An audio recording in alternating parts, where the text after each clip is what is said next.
मूक माटी का स्वाध्याय हम सभी कर रहे हैं। आचार्य श्री विद्यासागर जी द्वारा विरचित।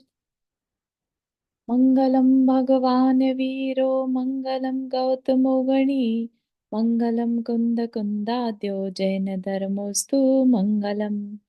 नमो अरिहंताणम नमो सेताणम नमो आयर्याणम नमो उवज्जायाणम नमो लोए सवसाहुणम।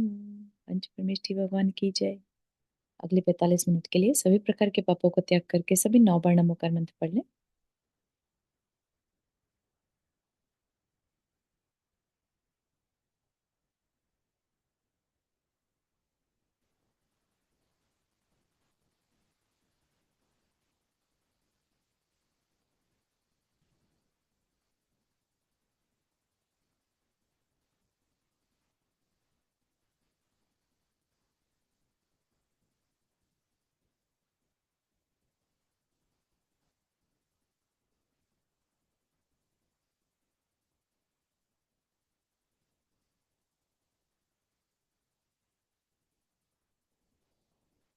तो हमारा यहाँ पर विषय चल रहा था सागर और बेसिकली सागर सूर्य और चंद्रमा है ना।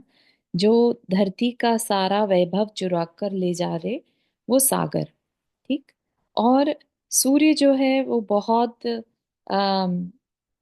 सच्चाई का साथ देने वाला दिखाया, न्यायाधीश कहलाया। तो वो क्या करता है, अपनी तपन से सागर को सुखाने की कोशिश करता है ताकि उसके अंदर छिपे हुए वो रत्न दिखाई दे जाएं कि उसने कितना कुछ चुरा कर अपने अंदर समा लिया है ना। लेकिन सागर भी कम नहीं है ना।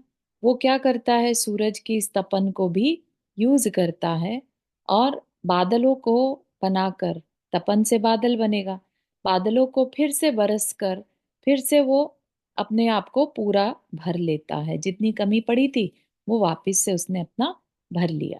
ठीक। और अपने आप को छुपाए रखने के लिए, अपने उस वैभव को छुपाने के लिए वो चंद्रमा को घूस देता है कि तुम्हारे आने से तुम बाहर आओ, है ना। और मतलब मेरा पानी जो है वो बढ़ जाएगा तुम्हारे आने से। ऐसा उसने कुछ कॉन्ट्रैक्ट सा उसके साथ कर लिया।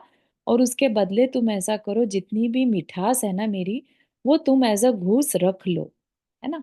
तो ऐसा दिखाया है, कवि जो है यहाँ पर, लेखक जो है जिन्होंने ये काव्य लिखा है, उनकी सोच है एक तरह से।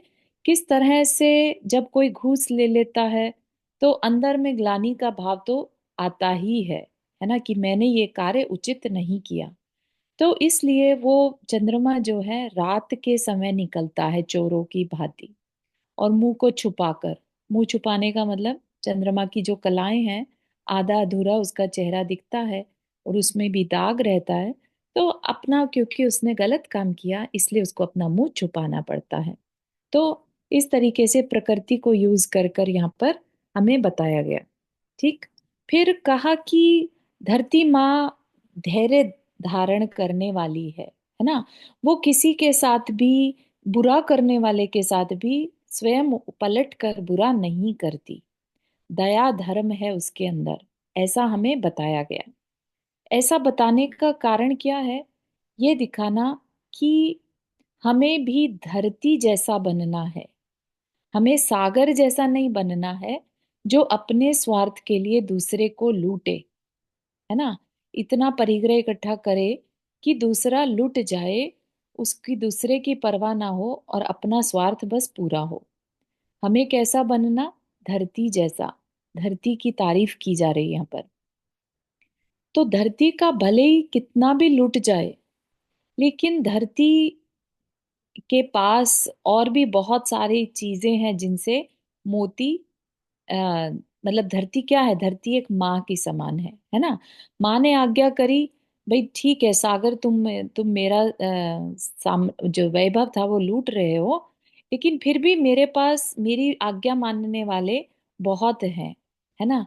तो फिर यहाँ पर चर्चा आई थी कि कहाँ कहाँ से मोती मिल सकता है। राइट।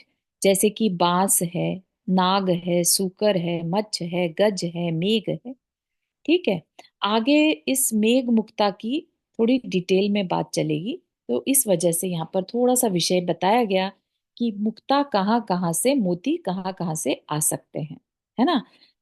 केवल मुक्ता, मुक्ता यानी मोती सागर में ही होते हो ऐसा नहीं है, है ना। तो वो सब बताया गया।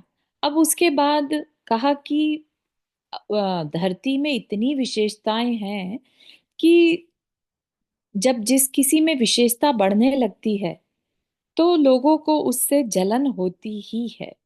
ठीक है।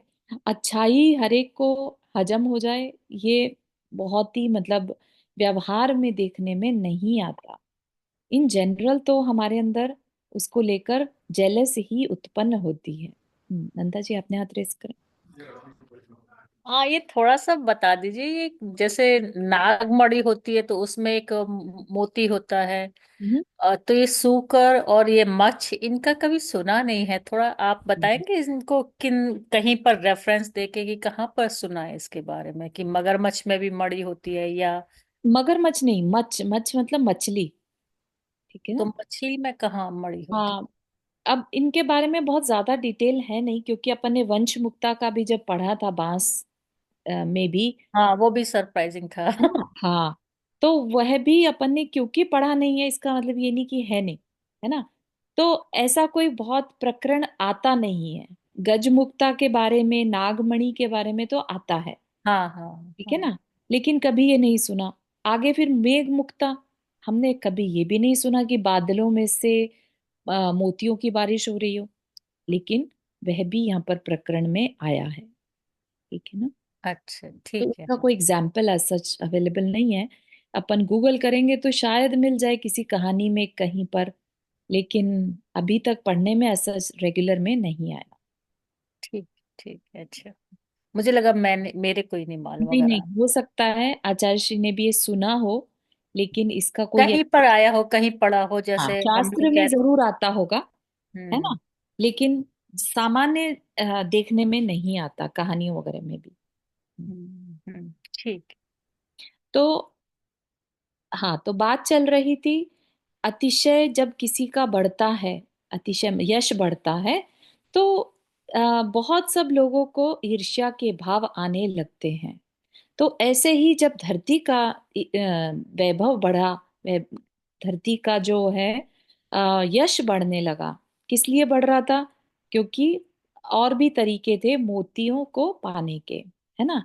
तो मोतियों को बेसिकली वैभव के रूप में दर्शाया गया है। वैभ उस जिसके पास जितने मोती उतना ज्यादा वैभव। ठीक। तो धरती का वैभव जब बढ़ रहा था तो चंद्रमा को उससे ईर्ष्या होने लगी। ठीक है। चंद्रमा क्या कर रहा था? घूस ले रखी थी, है ना। और धरती का वैभव समुद्र ने चुरा लिया, ये पता ना चल जाए इसके लिए समुद्र को सपोर्ट कर रहा था। लेकिन फिर भी धरती का वैभव बढ़ रहा है, धरती का नाम हो रहा है। धरती धैर्य धारण करने वाली है, दया युक्त है ना। उसके गुणों गुणों का गान हो रहा है। तो ये उससे अच्छा नहीं लग रहा था उसको। ठीक है ना। तो उसको अंदर में धरती का तिरस्कार करने का भाव हुआ। ऐसा ही होता है ना, कि जब कोई किसी की बढ़ती को ना देख सके तो उसको नीचे गिराने का भाव हो जाता है। दूसरे को नीचे कैसे गिराएंगे? उसको अपमानित फील कराकर, है ना, उसको छोटा फील कराकर, उसकी कमियां बताकर। ठीक है ना। लोग उसके गुणगान कर रहे हैं, लेकिन क्योंकि आपके अंदर जेलस है आप उसकी कमियां उससे बता रहे हैं। ठीक है ना। तो ये क्या है? ये बहुत छोटी सोच जिसे कहते हैं ना, उसका परिणाम होता है। ठीक। तो चंद्रमा ने क्या किया? धरती को अपमानित करने के लिए, उसको परेशान करने के लिए एक चाल चली। क्या? उसने जहां कहा थोड़ी बहुत वर्षा करी, ज्यादा नहीं। ज्यादा हो तो एक बार को पानी के बहाव में सब कुछ बह गया, वो हमने पहले भी देखा था। लेकिन अभी क्या कर रहा है? धरती का वो एक तरह से उसकी जो पॉपुलैरिटी है उसको रिड्यूस करने के लिए धरती को क्या कर दिया? कीचड़मय बना दिया। ठीक है। ताकि वो किसी के काम ना आ सके, दलदल क्रिएट कर दी। ठीक है ना। यदा कदा स्वल्प वर्षा करके, और धरती की एकता अखंडता को क्षति पहुंचाने हेतु दलदल पैदा करने लगा। दल मतलब कि ग्रुपिज्म भी कहते हैं दल को, और दलदल कीचड़ को भी कहते हैं। राइट। तो जहां जितने दल, राइट, जितने दल उतने दिमाग चलते हैं, उतनी सोचें चलती हैं। तो ये दलदल एक तरह का क्या है, क्लांति की जननी है। क्लांति मतलब दुख क्रिएट करने की जननी है। ठीक। इसी का यह परिणाम है कि अतिवृष्टि का, अनावृष्टि का और अकाल वर्षा का समर्थन हो रहा यहाँ पर। ठीक है। अतिवृष्टि मतलब बहुत ज्यादा तेज बारिश हो जाना, बहुत देर तक, लंबे समय तक होते रहना, तो वो क्या, अतिवृष्टि। अनावृष्टि, कम बारिश होना। और अकाल वर्षा, बेसमय पर बारिश का होना। ठीक है। बारिश या तो ना हो, बिल्कुल ही सूखा पड़ जाए, अतिवृष्टि हो जाए, बहुत ज्यादा तेज बारिश आ जाए तो भी बाढ़ की समस्या बन जाती है। और अकाल वर्षा, जब एक्सपेक्टेड ना हो और उस समय पर बारिश आ जाए तो भी बहुत ज्यादा नुकसान वो धरती को पहुंचाती है। क्योंकि धरती की एक रिदम बन चुकी होती है ना। किसान भी है जैसे, तो उसको पता रहता है कि कब बारिश होगी, उसके हिसाब से वो अपनी फसलें चुनता है। किस समय पर बारिश होगी तो किस समय पर बोना है, किस समय पर फल आएगा, किस समय पर कटिंग होगी, है ना। कितना पानी चाहिए, ये सब डिसाइडेड होता है। राइट। और उसमें छेड़छाड़ हो जाए तो सारा डिस्टर्ब हो जाता है। ठीक। तो तुच्छ स्वार्थ सिद्धि के लिए, कुछ व्यर्थ की प्रसिद्धि के लिए सब कुछ अनर्थ घट सकता है। तो जो क्विक प्रसिद्धि चाहते हैं या दूसरे का बुरा करके अपने नाम को करना चाहते हैं, कि दूसरे का नाम खराब हो तो मेरा नाम हो जाए, है ना। इस तुच्छ स्वार्थ सिद्धि, अपने स्वार्थ की सिद्धि के लिए या व्यर्थ की प्रसिद्धि के लिए क्या कर रहे हैं, अनर्थ को घटित कर रहे हैं। जहां जहां इस तरह के भाव हो, जहां दूसरे को नीचे खींचा जाता है ना, ऐसा समाज में भी देखा जाता है कि दूसरा बढ़ रहा है तो वो हैंडल नहीं होता। राइट।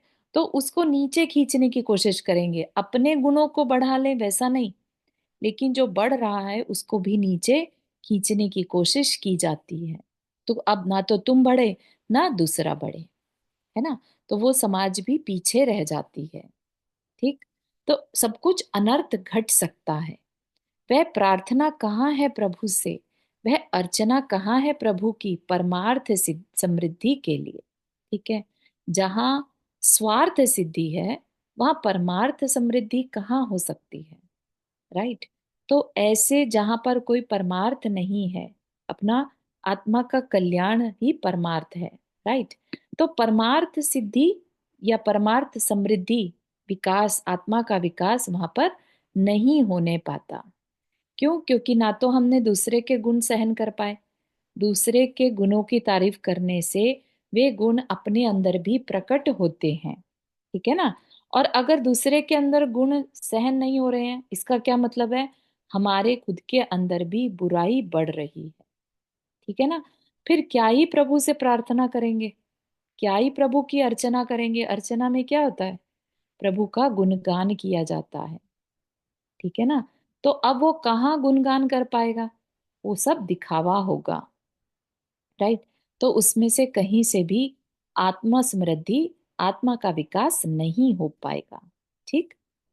इसी बीच विशाल आंखें विस्फारित खोल पड़ी, लेखनी यह बोल पड़ी कि अधः विश्वघातिनी इस दुर्बुद्धि के लिए धिक्कार हो, धिक्कार हो। आततायिनी आर्तदायिनी दीर्घ गीत सी इस धन गृद्धि के लिए धिक्कार हो, धिक्कार हो। ठीक है।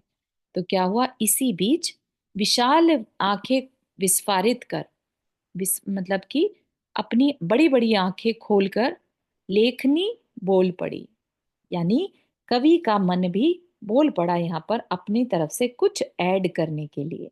अब यहाँ पर धरती और वर्षा की बात नहीं चल रही है, यहाँ पर कवि अपने उद्गार प्रकट कर रहा है। क्या कह रहे हैं कि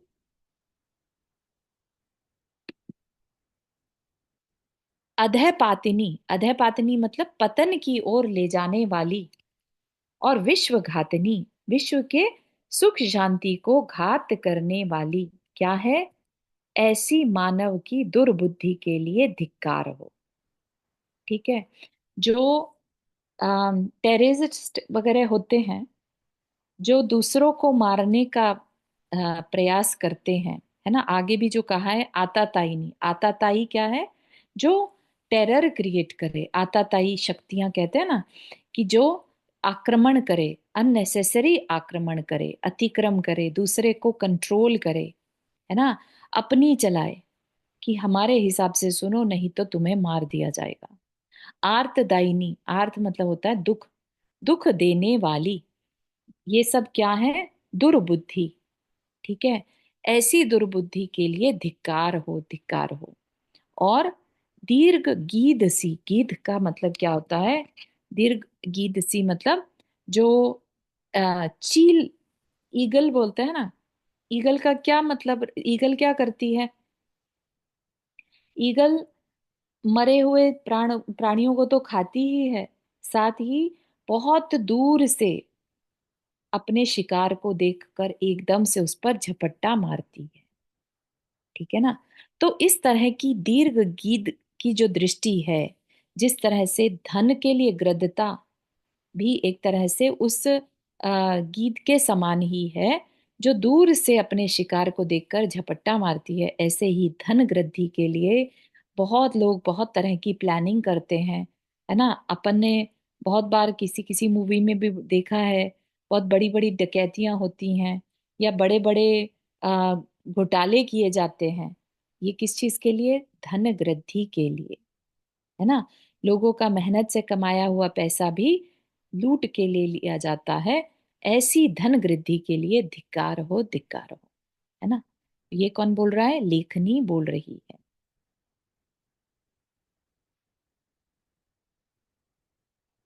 हम्म।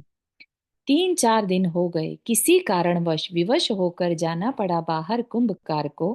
पर प्रवास पर तन ही गया है उसका, मन यहीं पर बार बार लौट आता आवास पर। क्या कहा? 3-4 दिन हो गए, किसी कारणवश कुंभकार को बाहर जाना पड़ा। ठीक है।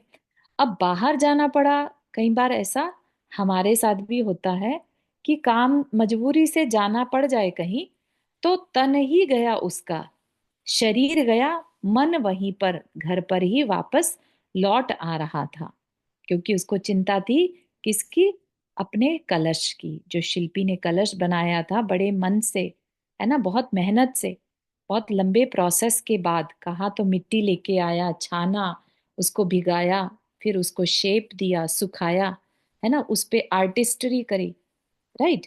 इतना करके अब उसे सूखने रखा है, तो बारिश आने को है, राइट। तो लेकिन उसको किसी कारण से बाहर जाना पड़ा, तो उसका मन बार बार सिर्फ कलश की ओर है, कि उसका क्या हो रहा होगा। ठीक है ना। तन को अंग कहा है, मन को अंगहीन अंतरंग, अनंग का योनि स्थान है वह, सब संगों का उत्पादक है, सब रंगों का उत्पातक।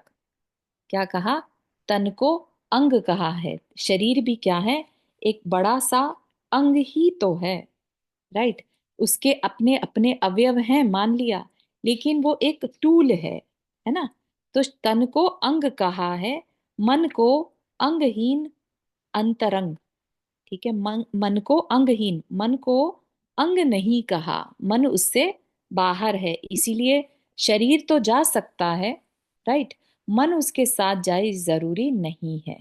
तो मन जो है वो अंगहीन है, अंग का पार्ट नहीं कहा, यानी तन का पार्ट नहीं कहा। अंतरंग का, अंतरंग में रहता भले ही है, लेकिन वो उसका पार्ट नहीं है। तभी तन जा सकता है, मन जाए जरूरी नहीं है ना। कितनी बार हम पूजा कर रहे होते हैं, लेकिन मन कहीं और चला जाता है, जहां हमारी आदत है, मन वहां चला जाता है, राइट। तो इस तरह से मन और तन की विशेषता बता दी, उनका नेचर बता दिया। ठीक। अनंग, अनंग का योनि स्थान है वह, मतलब कि कौन सा? मन, मन की बात कर रहे हैं यहाँ पर। तो मन क्या करता है? अंगहीन होते हुए भी क्या है? अनंग मतलब वासना, काम, इच्छाएं, है ना। सारी इच्छाएं जो हैं मन में ही जागृत होती हैं। तो उस अपेक्षा से कहा कि मन क्या है? वासनाओं का योनि स्थान है। योनि स्थान मतलब जहां से क्रिएशन होती है। ठीक। सब संगों का उत्पादक है। संग मतलब यहाँ पर परिग्रह। ठीक है ना। जिसे हम कहते हैं ना मूर्छा परिग्रह। तो मूर्छा क्या? मूर्छा हमारी सोच की, हमारी अंडरस्टैंडिंग की। तो वह भी हमारे मन में जागृत होती है। मन में किसी चीज को अपना मान लिया तो अब वो हमारी हो गई। चाहे वो हमारे साथ ना भी हो तो भी हमारी, है ना। मन में हमने बहुत सारे विचार रख लिए तो वह भी हमारी परिग्रह हो गया। ठीक है ना। तो सब संगों का उत्पादक और सब रंगों का उत्पादक, सब तरह के चित्र विचित्र जो भाव होते हैं उनका भी जननी कह सकते हैं, उसका उत्पादक। उत्पाद करने वाला, क्रिएट करने वाला जो है वो मन ही है। ठीक है ना। तन का नियंत्रण सरल है और मन का नियंत्रण असंभव तो नहीं, तथापि वह एक उलझन अवश्य है, कटुक पान गरल है वह। तन को कंट्रोल करा जा सकता है, मतलब सरलता है उसके अंदर, कंट्रोल करना इजी है। और मन का नियंत्रण, मन को कंट्रोल करना, कहा कि असंभव तो नहीं। अगर कह दे असंभव है तो फिर तो कोई तीर्थंकर भी नहीं बने, कोई भी सिद्ध ना बन पाए, है ना। असंभव तो कह ही नहीं सकते। मन का नियंत्रण असंभव नहीं लेकिन कठिन अवश्य है। वह एक उलझन अवश्य है ना, जिसको जल्दी से सुलझाया नहीं जा सकता। मन को एक पहेली भी कहा है। इसमें कब क्या उठ के आ जाए पता नहीं। एक क्षण में वैराग्य उपज सकता है और एक क्षण में सब तरह का वैभव पाने की इच्छा, है ना, निदान क्रिएट हो सकता है। ठीक है ना। मन एक जगह बैठे बैठे कहीं का कहीं पहुंच सकता है। तो इसलिए कहा मन का नियंत्रण बहुत कठिन है। किसके समान? कटुक पान गरल है वह। गरल मतलब विष होता है, कड़वे विष के समान। एक उलझन है, एक पहेली है। ठीक है, मन की एक स्थिति बता दी। ठीक। कुंभकार की अनुपस्थिति होना, कुंभ के सुखाव की, कुंभ में सुखाव की उपस्थिति होना, यह स्वर्ण अवसर है मेरे लिए, यूं जलधि ने सोचा। और हर हर कहती लहरों के बहाने सूचित किया बादलों को, अपनी कूटनीति से जो पहले से ही प्रशिक्षित थे। ठीक है। अब ये बहुत सुंदर चित्रण यहाँ पर किया जा रहा है। अब कविता के फिर से वापस से कहानी के मोड में आ गए, है ना। लेखनी ने तो जो कहना था कह दिया, लेकिन अब वापस से कुंभकार की सिचुएशन पर आ गए कि कुंभकार की अनुपस्थिति, कुंभकार वहां पर नहीं था, उसको जाना पड़ा। राइट। और कुंभ जो है वो सूखने के लिए रखा हुआ है। ठीक है ना।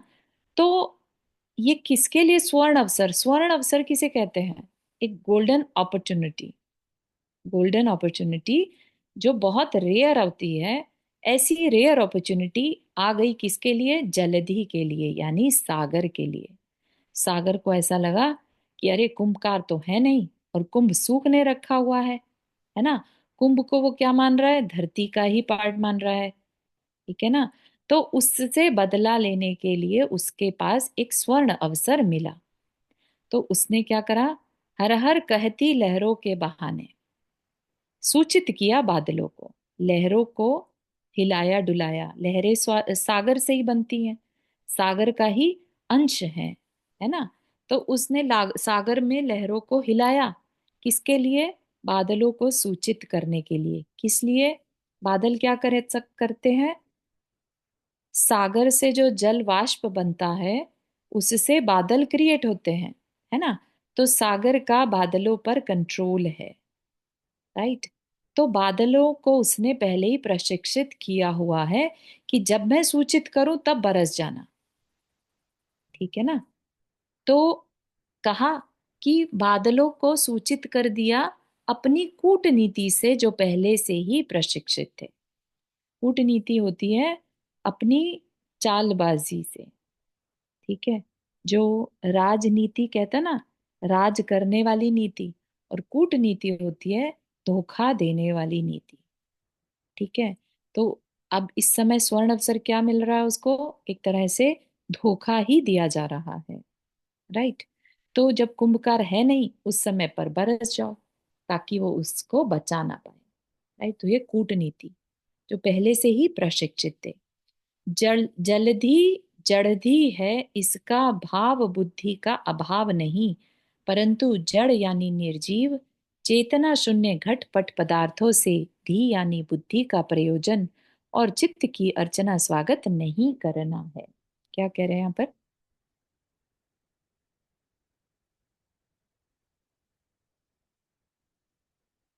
जड़ जलधि, जलधि सागर को कहते हैं वैसे, लेकिन जो संस्कृत में जलधि को जड़धि भी कह सकते हैं। ठीक है। अम, तो जल और जड़ को एक जैसा लिख सकते हैं, तो जलधि को जड़धि भी कह सकते हैं, लेकिन यहाँ पर जलधि का मतलब तो सागर है, और जड़धि अलग मीनिंग निकल आता है। जड़ होता है जड़ बुद्धि। ठीक है। धी मतलब बुद्धि, और जड़ मतलब जैसे कहते हैं ना, मूर्ख, मूर्खता, है ना। तो कह रहे हैं कि इसका अभाव बुद्धि का अभाव नहीं। यहाँ पर जड़दी मतलब मूर्खता, अज्ञानता नहीं, बल्कि क्या है? जड़ यानी निर्जीव, निर्जीव यानी चेतना शून्य घटपट पदार्थों से। धी यानी बुद्धि का प्रयोजन, प्रयोजन मतलब चित्त की अर्चना स्वागत नहीं करना। चित्त मतलब चेतन, है ना। तो चेतन की ओर ध्यान नहीं देना। ठीक है। तो जड़ यानी जड़ की तरफ ध्यान देना, और धी यानी बुद्धि किस तरफ ना देना? चेतन की तरफ ध्यान नहीं देना। ठीक है। तो यहाँ पर कहा जा रहा है कि अज्ञानता क्या है? अज्ञानता यही है कि जड़ की तरफ तो ध्यान जा रहा है, और जड़ क्या? जिसमें चेतना ही नहीं है ना। और धी यानी जो बुद्धिमत्ता थी, जो ज्ञान था, वो कहाँ जाना चाहिए था? अपनी आत्मा की ओर जाना चाहिए था। उसकी तरफ, उसकी अर्चना, उसका उसकी तरफ ध्यान देने का कोई अभिप्राय नहीं है। ठीक। तो यहाँ पर सागर को उस अपेक्षा से अज्ञानी कहा जा रहा है। और फिर सागर में परोपकारिणी बुद्धि का अभाव जन्म जात है उसका वह स्वभाव। सागर क्या है? किसी का परोपकार नहीं करता, उसे सिर्फ अपने परिग्रह से मतलब है। बस मेरा सामान इकट्ठा होता रहे, उतना उसके दिमाग चलता है ना। बहुत अच्छे से हमें सागर के स्वभाव को यहाँ पर बता दिया, किस तरह वो धरती के वैभव को लपेट कर ले जाता है, अपने में छुपा लेता है ना। और उसके लिए क्या क्या प्रयत्न नहीं करता कि किसी तरह से उसका वो चोरी करा हुआ जो सामान है प्रकट ना हो जाए। कोई उसे लेने भी आ जाए तो उसको उसने वहां पर ऐसा विष क्रिएट किया हुआ है, ऐसे जलचर रखे हुए हैं प्रोटेक्शन के लिए, कि उनका भी वो वहां पर मरण को प्राप्त हो जाते हैं, है ना। तो यहाँ तक ये बात कही गई। वही बुद्धिमानी है, हो हित संपत संपादिका, और स्वपर आपत संहारिका। सागर के संकेत पाकर सादर सचेत हुई है। सागर से गागर भर भर अपार जल की निकेत हुई। गजगामिनी ब्रह्म भ्रामिनी दुबली पतली कटी वाली, गगन की गली से अबला सी तीन बदली निकल पड़ी हैं। धदी धवला साड़ी पहने पहली वाली बदली वह, ऊपर से साधना रत साध्वी सी लगती है। अब यहाँ पर एक बहुत ही यूनिक सा डिस्क्रिप्शन शुरू होने वाला है। आप सोच भी नहीं सकते किस दिशा में हमारी ये डिस्कशन जाने वाली है। ठीक है। तो यहाँ पर क्या कह रहे हैं कि सागर का संकेत पाकर, ठीक है, सागर का स्वभाव क्या है? परोपकारिणी बुद्धि तो उसके अंदर है ही नहीं। ठीक है ना। जबकि बुद्धिमत्ता क्या कहला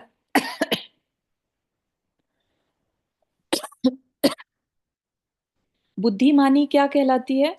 बुद्धिमान या बुद्धि का सही प्रयोग क्या कहलाता है? जो हित संपत संपादिका हो। दूसरे का हित करने वाली, जहां हित संपन्न होता हो, और स्वपर आपत संहारिका, स्व भी और पर, अपने पर भी और दूसरे की भी विपत्ति को दूर करने का भाव हो, वह बुद्धिमानी या ज्ञान कहलाता है। ज्ञानी कहलाएगा जो अपना भी हित करे और दूसरे का भी हित करे, अपने पर भी आपत्ति को दूर करे और दूसरे पर आई आपत्ति को भी दूर करने का भाव रखे। राइट? तब तो बुद्धिमानी। लेकिन सागर की बुद्धि कैसी है?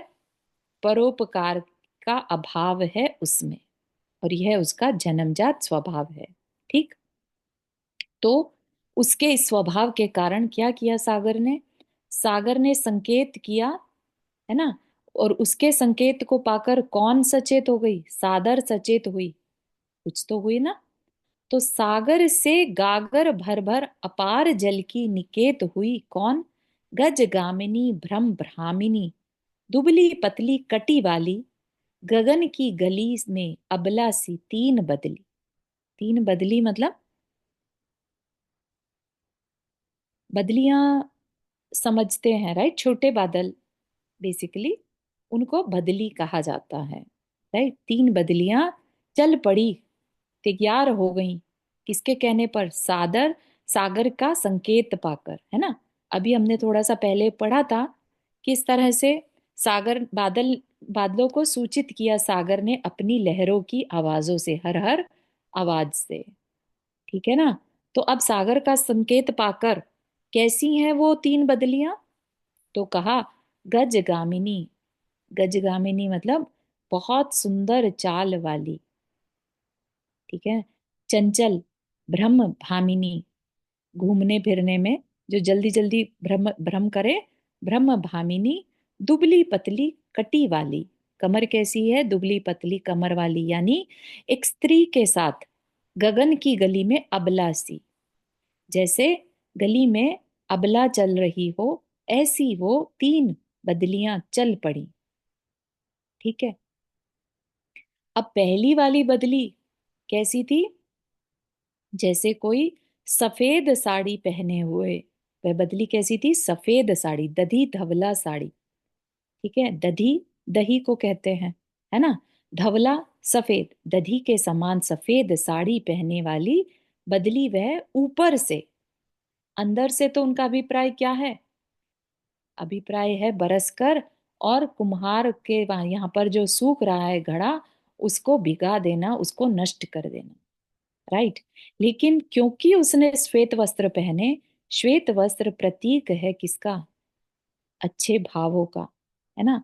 अपने साधु लोग इसीलिए सफेद पहनते हैं। कोई भी सज्जन होगा ना, वो हल्के रंग पहनना पसंद करता है। सज्जनता की निशानी है। बहुत तड़क भड़क वाले जो कपड़े हैं वो हमारे अंदर की लेशिया को भी बताते हैं। वो अलग बात है, ऐसा नहीं, उसको एकांत से नहीं लगाना कि जिसने अब गहरे रंग के कपड़े पहन लिए तो वो सब बहुत चालाक और बहुत रंगीन मिजाज वाले होंगे, ऐसा नहीं। ठीक है ना? समय परिस्थिति देखकर भी चीज देखी जाती है, लेकिन मोस्ट ऑफ द टाइम जिसका अंदर से स्वभाव शांत होता है, उसे बाहर से भी बहुत लाइट कलर्स ही समझ में आते हैं। ठीक है ना? जो अंदर की लेशिया, वही बाहर से भी वह प्रदर्शित करने का प्रयास करता है। राइट? लेकिन यहाँ पर वो बदली क्या है? ऊपर से साधनारत साध्वी सी लगती है। ठीक है ना? तो आचार्य श्री भी यहाँ पर क्या कह रहे हैं? साधना में रत साध्वी, सफेद वस्त्र वाली जो होती है ना, वो ऑपोजिट है बिल्कुल बदली से। बदली ऊपर ऊपर से साध्वी दिख रही है, लेकिन जो रियल साध्वी होती है वो अंदर से भी साध्वी होती है, साधना रत। ठीक है? फिर रति पति प्रतिकूला मति वाली, पति मति अनुकूला गति वाली, इससे पिछली बिचली बदली, तलाश की हंसी सी साड़ी पहनी, गुलाब की आभा फीकी पड़ती जिससे, लाल पगतली वाली लाली रची, पद्मिनी की शोभा सकुचाती है जिससे। इस बदली की साड़ी की आभा वह जहां जहां गई चली, फिसली फिसली बदली वहां की आभा भी, और नकली नहीं असली स्वर्ण वर्ण की साड़ी पहने है, सबसे पिछली बदली वह। ठीक है। तो इन तीन बदलियों का बड़ा सुंदर चित्रण कर रहे हैं। पहली वाली तो क्या, सफेद रंग की साड़ी पहने, ठीक है ना। दूसरी कैसी, रतिपति। रतिपति मतलब रतिपति कहते कामदेव, कामदेव के प्रतिकूला मति वाली। कैसी मति है उसकी, कामदेव के, कामदेव को भी जो प्रभावित कर दे, ऐसी मति वाली। पति मति अनुकूला गति वाली। पति मति मतलब पति के अनुसार गति करने वाली, जैसा स्वामी चाहे वैसी गति करने वाली। ठीक है ना। तो उस बदली का स्वामी कौन, सागर, है ना। तो उसके अकॉर्डिंगली चलने वाली। इससे पिछली, इससे पिछली बिचली बदली, बिचली मतलब बीच वाली। ठीक है। पलाश की हंसी सी साड़ी पहनी। पलाश होता है लाल रंग के फूल होते हैं, पलाश के फूल, है ना। आई थिंक उसी को टेसू कहते हैं क्या, आई डोंट नो, बट पलाश लाल रंग के फूल होते हैं। तो ऐसा जैसे फूल अ, झड़ रहे हो, है ना, इस तरह से पलाश की हंसी सी साड़ी, पलाश के रंग की उसने साड़ी पहनी, जिससे लाल पगतली वाली लाली रची। ऐसे जैसे आप गुलाब की आभा फीकी पड़ती जिससे, साड़ी पहनकर अब गुलाब की आभा, गुलाब का जो पिंकिश लाल गुलाब है वह भी हल्का पड़ जाए उसके सामने, ऐसा लग रहा है। ठीक है। और लाल पगतली वाली लाली रची, उसके पैरों पर क्या है, वो आलता बोलते हैं ना, पैरों पर भी उसके लाल लाल अम, आलता लगा है। तो पूरी तरह से वो एक कह सकते हैं, आप इमेजिन कर सकते हैं किस तरह की वो एक स्त्री लाल रंग की साड़ी पहने, एक लाल पगतली वाली लाली रची, है ना। पद्मिनी की शोभा सकुचाती है जिससे, पद्मिनी कहते पिंक कलर को, गुलाबी, है ना। पद्मिनी या कमल, कमलिनी, गुलाब की आभा भी फीकी पड़ रही है उसके आगे, और पद्मिनी की शोभा, है ना, कमलिनी जिसे कहते हैं ना, वह भी सकुचा जाए, ऐसी वो सुंदर दिख रही है, ऐसी वो साड़ी पहनकर वो बदली निकली है। ठीक है। इस बदली की साड़ी की आभा वह जहां जहां गई चली, जहां जहां वो जा रही थी, फिसली फिसली बदली वहां की आभा भी। तो जहां जहां वो पहुंच रही थी वहां वहां पर भी आभा बदल रही थी। आभा मतलब प्रकाश, है ना। अभी आपने कभी देखा हो तो दूर अगर आपको लाल रंग का कुछ स्काई कभी कभी सनसेट के टाइम पर दिखता है ना, तो बहुत सुंदर सा अम, प्रकाश, सब तरफ ऐसा लगता है जैसे लालिमा सी फैल गई है। हालांकि ढलते हुए सूर्य की है, लेकिन फिर भी एक आभा सी वहां सब तरफ फैल जाती है। तो ऐसे ही उस बदली की आभा भी फैल रही थी। और तीसरी जो बदली है, सबसे पिछली बदली, है ना, नकली नहीं असली स्वर्ण वर्ण की साड़ी पहने हैं, यानी जो वाकई में असली गोल्डन कलर, ठीक है, एक स्वर्ण रंग की साड़ी जैसे पहने हो, कोई बनावटी स्वर्ण नहीं, असली स्वर्ण का जो कलर होता है, खोट मिला हुआ स्वर्ण नहीं, वास्तविक स्वर्ण, है ना, प्योर गोल्ड जो है, ऐसी साड़ी पहने, वो सबसे पिछली बदली वह। ठीक है।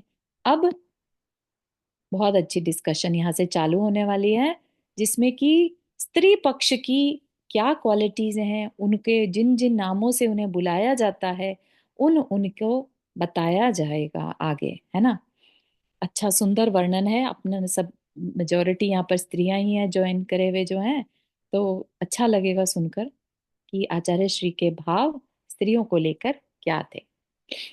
इनका प्रयास चलता है सर्वप्रथम प्रभाकर की प्रभा को प्रभावित करने का। प्रभाकर को बीच में लेकर परिक्रमा लगाने लगी।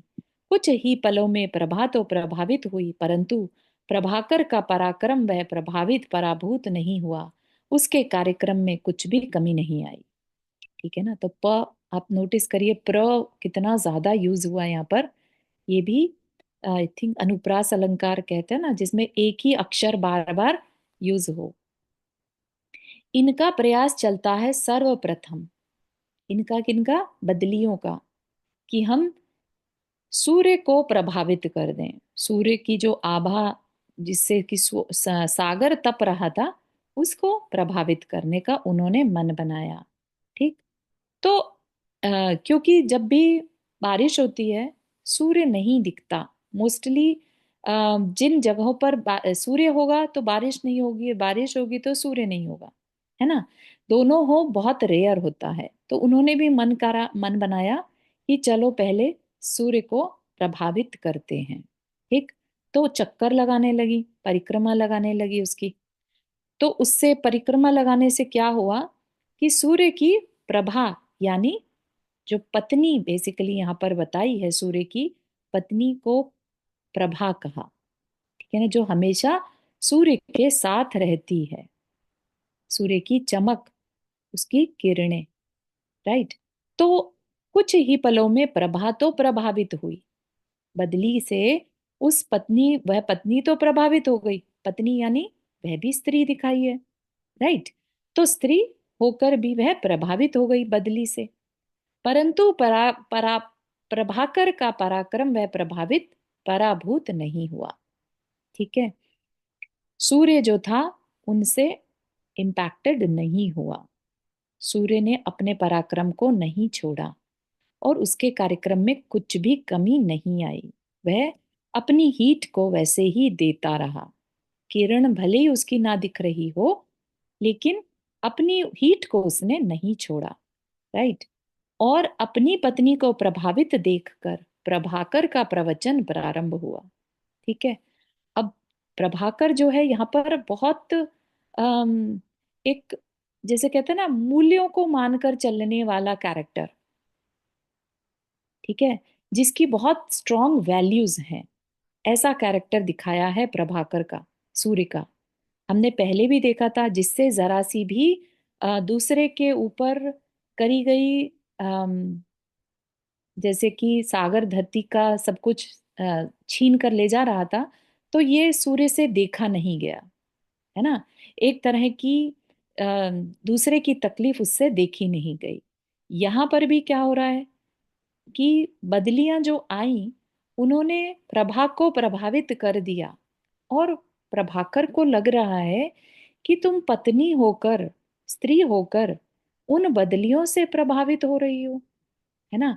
तो इससे लेकर प्रभाकर जो है प्रवचन यानी कुछ बताने लगता है। क्या बताने लगता है, तो वो अपन जानेंगे। नंदा जी, आपने हाथ रेस किया। यहाँ प्रभाकर की पत्नी किसको बनाया है? किरणों को, सूर्य की किरणों को सूर्य की पत्नी कहा। अपनी पत्नी, अच्छा अच्छा, ठीक है ना। ठीक यहाँ पर कवि कुछ भी कर सकते हैं। है। बहुत ही बढ़िया, बहुत ही बढ़िया। हाँ। ये मतलब इमेजिनेशन सोचिए कि हाँ, सूर्य हमारे को आचार्य श्री देखिए, बैठ के बहुत और ही गजब, बहुत ही गजब। और आप मानेंगे नहीं कि उसको क्यों ये रोल दिया होगा। क्योंकि पत्नी पर प्रभाव चलता है ना। तो पत्नी को, अपनी पत्नी एक जिसकी वैल्यूज हो बहुत ज्यादा, उसको अपनी पत्नी की वैल्यूज हिलते हुए देख कर क्योंकि वो बदली से प्रभावित हो रही है, तो उसको लग रहा है कि तुम उन बदलियों से प्रभावित हो रही हो जिनका आशय बहुत अच्छा नहीं है। ठीक है ना। कई बार ऐसा होता ना कि हम खुद जैसे पेरेंट्स ही हैं, राइट।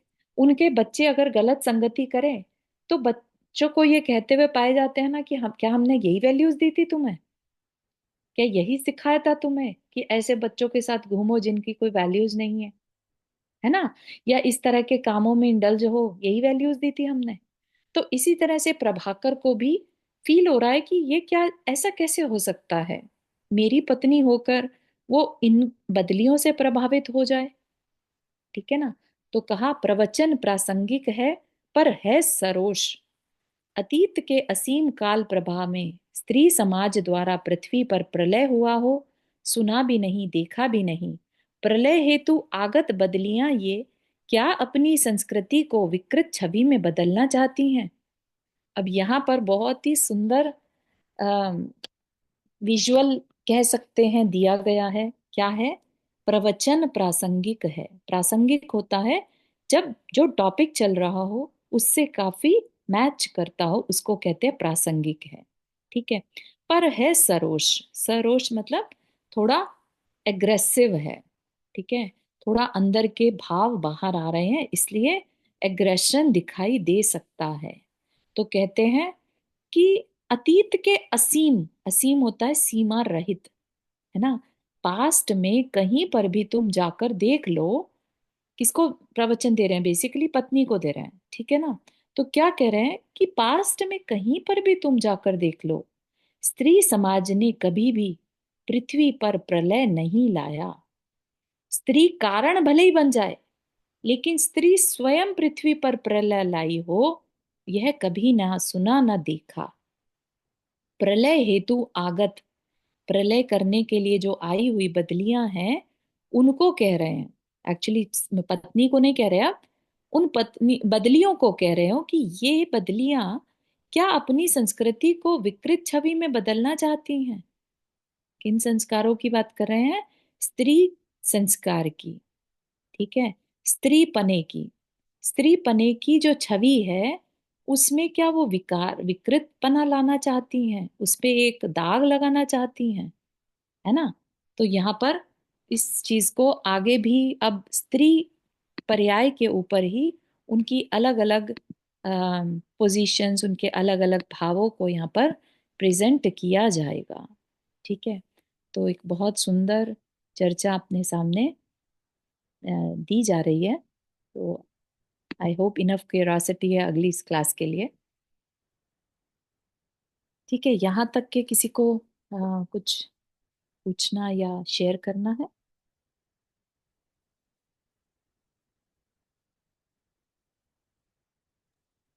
मतलब हम इसको जब सुनते हैं तो वाकई में मतलब जैसे पहले लग रहा था कि अरे ये तो माटी से शुरू हुआ, मटका बन गया, अब तो कहानी खत्म। हाँ। लेकिन बीच में इतने अच्छे अच्छे सूरज को और मतलब टॉपिक्स लाके और इन चीजों का जो रूपांतरण किया है, और मतलब ये भी भाव आते हैं कि आचार्य श्री उस समय क्या सोच रहे होंगे, कैसे उन्होंने ये सब लिखा होगा, कितना समय लगा होगा, बहुत ही इंटरेस्टिंग लगता है। सही बात है। मतलब आप यकीन नहीं मानेंगे, अगर मैं वॉक करने जाऊं तो मुझे कोशिश करके भी नेचर दिखते हुए भी इस तरह के भाव नहीं आ पाते कि कहीं पर कोई ऐसी डीप मतलब रियलाइजेशन कहीं से आ जाता हो। कुछ भी नहीं आता। हाँ, कैसे रिश्ते बना रहे हैं एक हाँ। दूसरे से, सागर से चांद और इससे चांद से चारू जी, इससे समझ में आता है कि उनका तत्वार्थ का अभ्यास कितना है, तत्वों को कितना अच्छा समझा है। गजब था, बिल्कुल सही कह रहे हमने कुछ भी हम समझ में नहीं पाते, लेकिन इन्होंने इतना तत्वार्थ को जान के उसके ऊपर पूरा हैं। निसर्ग का उन्होंने ये किया है पूरा। वो खुद स्वयं ये कहते हैं बात को। एक्चुअली हम्म। मुझे हम्म। जानना हो तो मूक माटी पढ़ लो। हाँ सही है, बहुत सुंदर है। हाँ। तो एनीवेज तो अपन, हाँ, शेफाली जी कुछ कहना चाह रहे हैं? हाँ, मैं ये कह रही थी, आचार्य श्री ने इतना सुंदर लिखा है, एंड चारू जी आप इतना अच्छा विजुलाइज करा देते हो कि ऐसे वो स्टॉप होता है सेशन तो लगता है अरे अभी पूरा इमेज ब्रेक हो जाएगा फिर से। हाँ, नहीं है, पर थैंक यू सो मच। हम खुद से पढ़े तो नहीं समझते इतना। हाँ ना, टाइम ही समझ में नहीं आता, कितने फटाक से चेंज हो ये बज जा वेरी 5:45 हो जाता है, आगे जाता नाइस, है। बहुत अच्छा, सबको अच्छा लग रहा है, जान के खुशी हुई। ताकि अपनी जो एफर्ट लगा रहे हैं अपन, तो उसको अपन यूज कर पा रहे हैं। और इसमें एक जो मैंने पहले भी बात कही थी कि मूक माटी एक अमूल्य धरोहर की तरह से है, उसको अपन वेस्ट ना करें। इसमें I want everybody to create a document और go through each and every paper page. ठीक है। कहेंगे तो मैं चैप्टर वाइज या कुछ कुछ पार्ट आपको शेयर करते हो। आप उसमें अपने किस पार्ट में कई कई कई लाइंस ऐसी दी गई हैं जो छू लेती हैं। ठीक है ना। जैसे कि एक एग्जाम्पल के लिए है कि एक जगह पर बताया कि परिवर्तन प्रकृति का नियम है, या पवन का बहना ही प्रकृति को दिखाता है, परिवर्तन को बताता है। ठीक है ना। बहुत सारे स्टैंजाज ऐसे ऐसे आते हैं जो लाइफ में हमारे यूज हो सकते हैं। ठीक है ना। तो हम मेहनत भी कर रहे हैं, समझ रहे हैं, तो ये अपना दिमाग ऐसा है कि अपन से आप आज की डेट में पूछे ना पिछले फर्स्ट चैप्टर में क्या पढ़ा था, तो हमें याद नहीं रहने वाला है। बहुत मोटा मोटा याद रहेगा कि ऐसा बताया था वैसा बताया था, लेकिन इसमें इतनी इंपॉर्टेंट इंपॉर्टेंट बातें हैं। तो आई वांट कि जो भी कर सके, नॉट एवरीवन, बट जो भी कर सके, please start creating a document. और उसका मैं आपको कॉपी पेस्ट करने वाला पॉसिबिलिटी है मेरे पास, है ना। डॉक्यूमेंट, वर्ड डॉक्यूमेंट जिसे कहते हैं ना, वहां से आप कॉपी पेस्ट कर सकते हैं। और किन किन वाक्यों को आप इम्पोर्टेंट समझते हैं, उसको बस आप कॉपी पेस्ट करते जाएं। समझ रहे हैं? तो देखिएगा, कोशिश करते हैं, कुछ ना कुछ निकल कर आएगा। I will share. मतलब आप ये करें, जो ये आपका पीडीएफ है, हम इसमें से कॉपी पेस्ट कर सकते हैं? इसमें से नहीं, लेकिन मेरे पास जो विद्यासागर.गुरु है ना वेबसाइट, हाँ हाँ। उसमें वहां पर वर्ड डॉक मिल जाएगा इसका। ठीक है, तो बुक वहां मंडी से हम का? कॉपी पेस्ट कर सकते हैं। हाँ, वाह। वहां पर। हाँ, जहां तक मेरी जानकारी है, शायद उन्होंने क्रिएट किया था, टाइप करवाया हुआ इसको पूरा। ओ वाह, हिंदी में? हाँ जी, हाँ जी, ऐसे ही अरे ये वाह। इसी तरह से। तो अपन वहां से सिर्फ कॉपी पेस्ट करके और अपना एक डॉक्यूमेंट बनाएं कि हमारे लिए ये, हमें ये प्रासंगिक लगा, इम्पोर्टेंट लगा, इसको हम यूज करने वाले हैं फ्यूचर में भी, कभी मौका पड़े तो इसको पढ़ेंगे हम, है ना, ऐसा। ठीक है। और पेज नंबर उसमें सेम होंगे जो यहाँ पर है? अम अगर नहीं भी हुए तो उससे कुछ मैटर नहीं करेगा, अपन खंड एक खंड दो ऐसा ले, या आई विल शेयर कि इतने क्योंकि पार्ट। ना, मैं जैसे मेरे दिमाग में ये आ रहा था कि अभी हमने जो पढ़ा, हमको इसमें ये चीज बहुत अच्छी लगी, तो इसको तो हम पेपर पे लिख देंगे कि भाई यहाँ से यहाँ तक मुझे ये चीज अच्छी लगी। फिर जब आपका वर्ड डॉक्यूमेंट आएगा तो उसमें ढूंढने में, मतलब उस वजह से मैं पूछी थी कि क्या पेज नंबर वहां पर सेम रहेंगे हाँ, ऑलमोस्ट, वहां या? पर सेम नहीं रहेंगे, लेकिन मुझे नहीं लगता कि अपन यहाँ पर एक एक पेज वाइज जा पाएंगे इतना, और कॉपी पेस्ट कहीं और से करें। ठीक है ना, तो इट्स बेटर कि हम उसी को वापस से खोलकर, क्योंकि है तो सेम ही बुक। फिर से पढ़े, अच्छे। हाँ ठीक। हाँ, उसको खोलकर उसके हिसाब से, ताकि कॉपी पेस्ट करना इजी हो जाए। ठीक है। और रेफरेंस के लिए चाहिए तो अपने पास ये है ही कि इसमें कहाँ पर क्या अच्छा लग गया था, तो अपन वैसा भी देख सकते हैं। ठीक है, बहुत अच्छा। कोशिश करते हैं, क्योंकि ये बहुत क्या लग रहा है ऐसा, जैसे कि ये बहुत क्या वैल्यूएबल इंफॉर्मेशन है, जो लाइफ के किसी भी मोड़ पर काम आ सकती है। बिल्कुल बिल्कुल, क्योंकि हमारा दृष्टिकोण ही सब कुछ है कि हम किसी चीज को कैसे देखते हैं। और ये चीज मुझे इसी से सीखने को मिली हाँ, कि कमीना जो वर्ड है उसको उन्होंने कितना सुंदर अर्थ बना दिया, कि जिसमें कोई और कमी गदहा, नहीं है। गदहा भी देखिए ना, गदहा, राइट, हाँ, जो दूसरे के तकलीफ को दूर करे, वो गदहा, गदहा। है ना। हाँ, तो वही चीज तो, और बहुत बार बहुत जगह पर कहा है कि दुख में दुखी मत हो, ये मत मानो कि अब बस खत्म हो किसी तरह से, है ना। बहुत सारी चीजें हैं जो हमारी लाइफ पे अप्लाई हो एक सकती। ऐसा भी कहा है ना, कहो नहीं सहो। हाँ, वो भी बहुत मेरे को सारा। बहुत याद रहा है, कभी भी मैं कुछ होता है तो मैं वही याद करती हूँ, कहो नहीं सहो। राही तो वो बनना ही बहुत जीता इफेक्टिव है ना। तो इस तरह बहुत। के वाक्य अगर हम लिख लेना, या तो शेयर करते हैं कभी, अपन सब मिलके बैठेंगे तो। बहुत कुछ ऐसा है जो याद करने के करते तो अच्छा ठीक है, रहेगा। तो जो भी वॉलंटियर करना चाहे कर सकते हैं, बस शेयर बता दे, कर दें कि हाँ हम वॉलंटियर कर रहे हैं। ठीक है, चलिए। हाँ, मैं वॉलेंटियर कर रही हूँ, अभी बता दें या आपको उसमें ग्रुप में ग्रुप में लिख मैसेज दें कर? ताकि याद रहे, है ना। ठीक है। लिख दें वहीं पर कि वॉलंटियर कर रहे हैं, और शुरुआत करते हैं। चलिए, जिनवानी स्तुति। जावानी के ज्ञान से सूझे लोकालोक, सोवाणी मस्तक धरो सदा देत हो धोख। हे जिनवाणी भारती तो ही जपो दिन रैन, जो तेरा शरणा गए सो पावे सुख चैन। नौ बन करना।